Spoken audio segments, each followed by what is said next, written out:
You know the vibes, you know the spice. Welcome back to the chilled spot. Do I need to introduce myself again? Of course. I'm your favorite host, Boy Say So, and today I've driven all the way from London to Hartford to meet up with a special guest. And today we'll be discussing different things from music to life to the environment to Connor's new bar that I just saw, and that is crazy. And so I just can't wait to get into this. And this show is brought to you by Craft Club. But today I'm here with Conor. And Conor, can you please introduce yourself, please? Yeah, so I'm Conor. Most people probably know me as that rum drinker from Instagram. I tried to do TikTok, but realised I'm just too old for that. And yeah, I should probably put more effort into that one.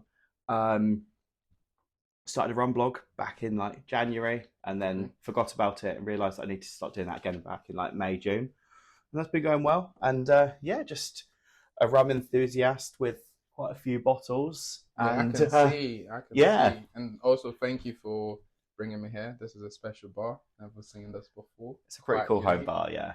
And you've got different types of drinks, as we can see, from the aged rum to spiced rum. Plenty of whites down there rum, as well, white yeah. rum. So can you just tell me more about your rums and why you're collecting them? Yeah, so I guess like it all just started really like I came across rum as a drink and not a tool to kind of getting a bit tipsy back in like 2019. And that started with the Chairman's Reserved Spiced. So a spiced rum, and I think we could probably go off a massive tangent for like half hour and talk about like spiced rum not being a rum. There's a very divided opinion on that. Mm-hmm. Can I ask a question? Who introduced you to rum? So I actually don't remember the name. I was sat next to them in a bar while I was working abroad. I did a season in Kavos. We've all been there. We've all been there. And I was kind of sick of getting drunk and the partying, and so there was this one bar tucked out of the way, a nice one, and they were probably the only place in Kavos, possibly the whole of Corfu, that had premium spirits. And so I was like in there, and there was a guy who was like, "Oh, you have to try this," and so I tried it as a neat sipper and was like, "This is really nice, really enjoyable." And then, from there, Havana 7 came back home, and it was like Diplomatico, the green one, the exclusive Reserva. Yeah, I can see it behind you. Somewhere there, yeah. And there's the there was like the Zacapa 23. So they were these like sweeter, like Solera aged or like more dosage, those kind of things that were more approachable very early on in this. Like, oh, it's not just to mix with Coke or something, not just to whack in like a mojito. Or a pina colada maybe, and it was becoming this like, this is really interesting as a neat sipper, and yeah, I really enjoy learning things, and so I was really surprised at like the difference between this like spiced St. Lucian rum and like a Havana 7, and it's like, oh, this is such a difference, and like. Then I just started exploring, and that was probably like quite early on. Post lockdown was when I was like, right, let's build a bar.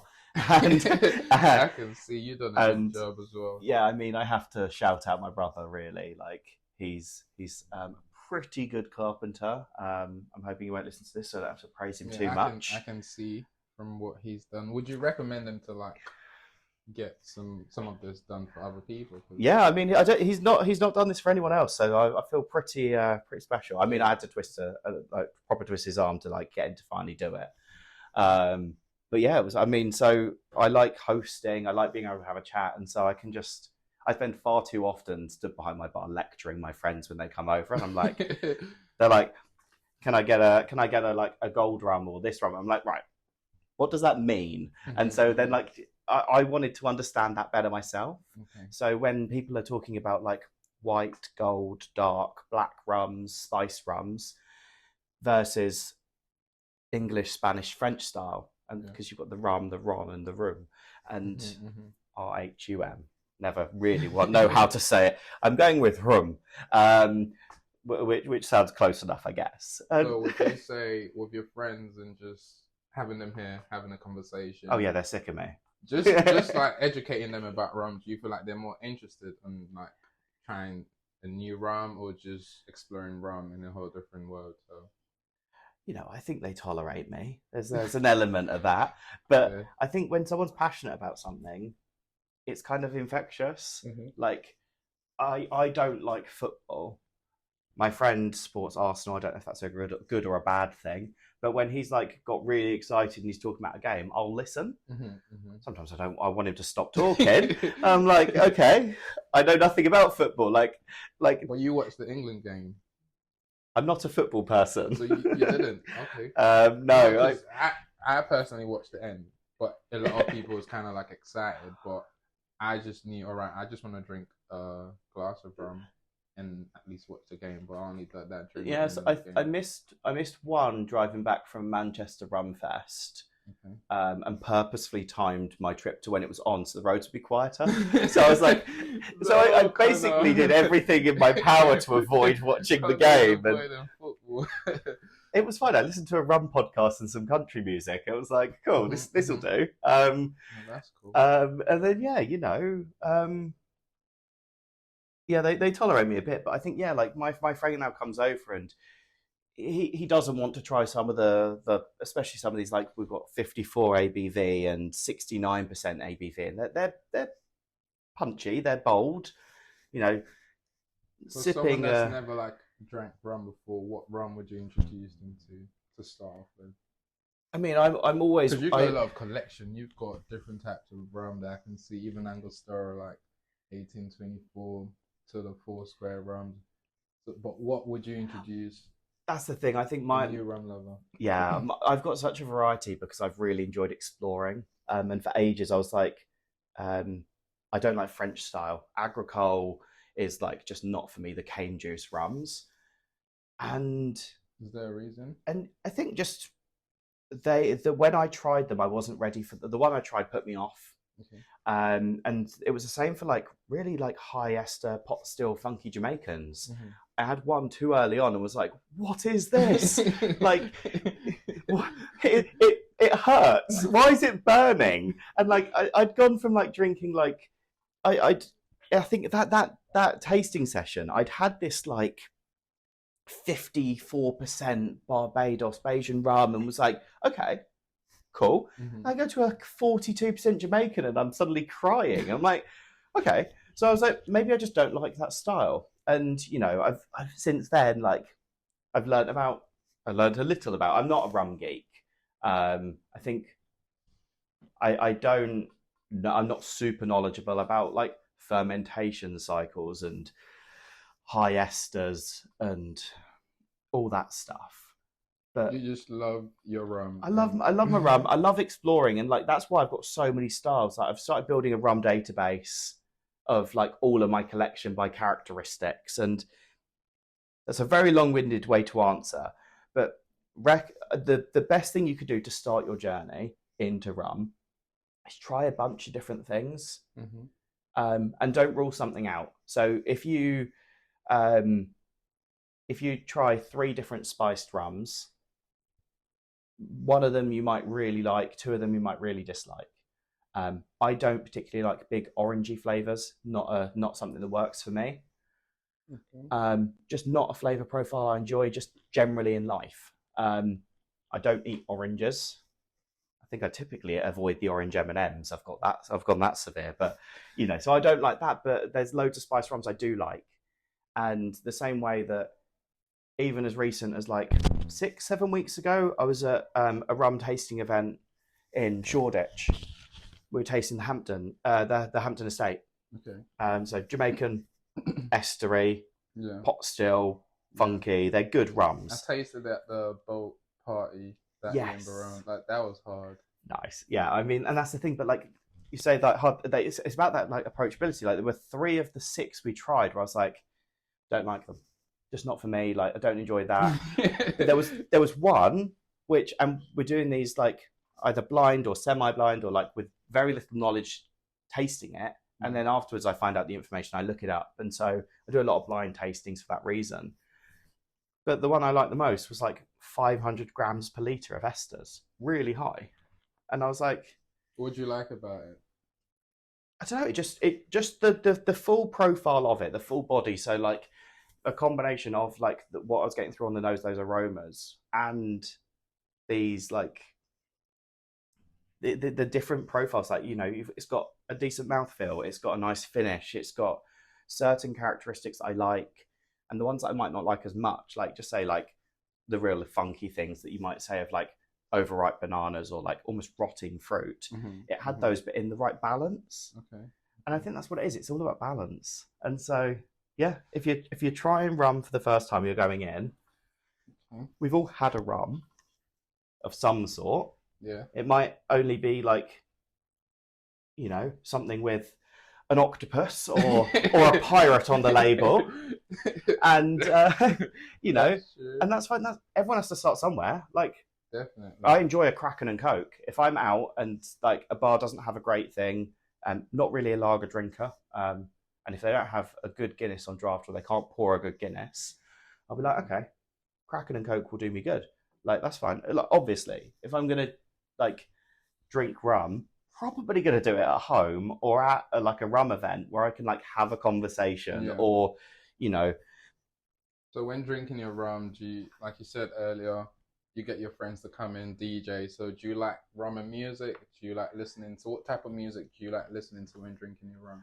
Oh, well, so I'm a big music person. I was a photographer for years, working in events, at festivals and clubs and that, and my friends are DJs and producers and all of that. And through them, I've been introduced to loads. So you've got air quotes of like urban music, and quite a broad spectrum there. But like one that I've really like, especially back in like 2019, 2020, when I was first getting into rum, it was all about soca, dancehall, Afro beats, like that kind of music, and I loved it. Okay. And you know, that like a nice throwback to like Notting Hill Carney and things. And I'm like, oh, are you going this year? No, I can't this year, and I'm gutted because it's been a good few years, obviously COVID and all of that. So the plan is next year, and then you know, rum's a big part of the scene down there. It's like this huge cultural thing, and I think that's exciting. That's true. It's the culture. So yeah, I love that. Been enjoying my country music lately. I like classical. I like a bit of everything, and I think because I've been around so many DJs, don't typically drink drum and bass while I drink rum, just because I get excited and the rum's gone flying across the room, and I'm like, yeah, that's annoying. This show is brought to you by Car from Club. You know the vibes, you know the spice. Today I'm here with Conor, and we're here chilling at his bar, and there's loads of rum here. But today we have the rum of the month from Car from Club, and that is Marshall and Brown. Marshall and Brown it is. Have you tasted this before, Conor? So in the glass for the first time in front of me now. So yeah, this is. So what does the bottle look like to you? Just if you can describe it, so the audience can. So I'd say the bottle itself, if we're talking just the glassware, I'd say it's a pretty standard bottle. The design on the front doesn't give a great deal away. It's got a nice design. You've got this like geometric sun, which I think is like this nice nod to like, for me, not knowing a great deal, not having done my research into the brand and into the story behind this bottling in particular, like it feels like this wants to be your summery spice rum go-to. You know, it's got this kind of floral, vegetal, the parrot on the front. So again, tapping into that. So, you know, not a great deal like on the label. It's mentioned some of the notes that, or the kind of the flavors and compounds that have gone in, and some of the tasting notes you might get. Doesn't give anything away as to like the base spirit, like where that's from. Yeah. So yeah, it'll be an interesting one. Yeah, and tasting it, I can't wait to also taste it. So the aroma, I can pick up like nutmeg. I think. I mean, it's a light style for Yeah. sure. Like it's a nice, like Ginger. it's fragrant. There's definitely like some gingery compounds there. I'm getting like cola bottles, like not the fizzy ones, like the non, I suppose normal ones. They're like the non-fizzy cola bottles, like especially the jumbo ones. The jumbo ones have a different smell somehow. Yeah. And we're not talking Haribo. We're talking cheap cinema version. That's not a bad thing, but like specifically that sweet caramel. I can pick up the sweet caramel. Yeah, I mean it's a very dry sweetness to it, and not a huge, not a massive rum base that I'm getting through on the nose. I couldn't give any indication as to like the country at the moment.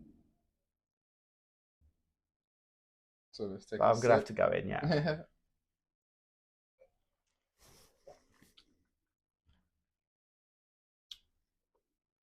And the caramel now kicks in. It's a sweet rum, yeah, for sure. It's I mean, there's no alcohol burn. It's what 42% ABV, so a little bit above. I like that. I think 40% is fine. You know, that's good. Not a bad thing, but I think. And this is ABV. A Jamaican rum as well. Okay, I'm not getting the Jamaican, so I think based on like the really light profile, we're talking column still. Okay. It doesn't have any estery notes. I'm not getting the typical Jamaican like funkiness or the pineapple, banana, that kind of thing. So for you, when it comes to rum, what smells like Jamaica? It sounds bad, but rotting fruit, and that's. What rum is a good example of Jamaican nose? Yeah. Because right now, Marshall and Brown are trying to elevate the spirits in Jamaica. So I mean, that's a bold statement because I mean, Jamaica are not known for doing a bad job. Like they produce some amazing rums. I mean, trying to think, there's not any Jamaica on my back, but there will be underneath there. So there's. Oh, it's a tough one. And they've got different bottles as well, from the coconut rum to the dark rum to the spice rum. So, and this is just the spice. So yeah, this is the spice. And I think the thing here as well is it's not spicy. So any spices that are there, like sometimes I think people are like, oh, it's going to be like really peppery or something, or it's got like that alcohol burn, and this is really gentle. I mean, I'm wanting this for me, probably not a neat sipper, but I don't drink many spice rums neat. I think just what I find I enjoy in my palate. So I enjoy a slightly more robust, like less sweet style. I do really enjoy a column still. They're generally so molasses based, but a lighter style of rum. So they would be like your Cubans and your Venezuela, Dominican Republic, and then you've got like your English style, which are your heavy ones, your Barbados, like like you said earlier, the Foursquare, that one that you're like, if I gave you a glass of Foursquare now, you'd know you're drinking it, and I think but this is definitely more on the Spanish style, which is surprising because Jamaica is an English style of rum. Yeah, it's that industrial heavy molasses based rum, and this doesn't give that. So it's an interesting one, but yeah, daiquiri for sure for me would be. So would you use this to make a cocktail? Yeah, 100%. Like even something simple, like put a bit of ice, maybe a dash of bitters into it. I think that's the thing. Like I'll do a daiquiri test on most rums because you can't hide anything in a daiquiri.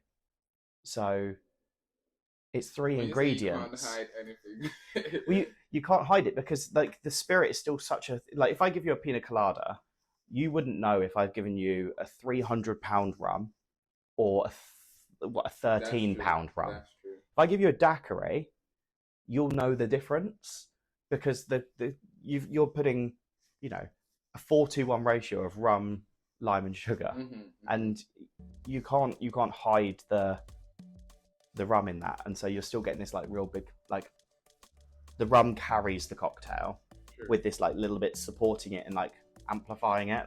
Thank you so much, Conor, for taking out the time to taste the rum of the month from Craft Club, and also inviting me into your space, because this has been a great journey, a great experience for me, just traveling from London to Hartford and just chatting to you and discussing different things that we spoke about today. And yeah, hopefully to have you on the video version of the show next. So yeah, thank you, Conor. And this show is brought to you by Craft Club. You know the vibes, you know the spice. I'm your favorite host, Boy Say So.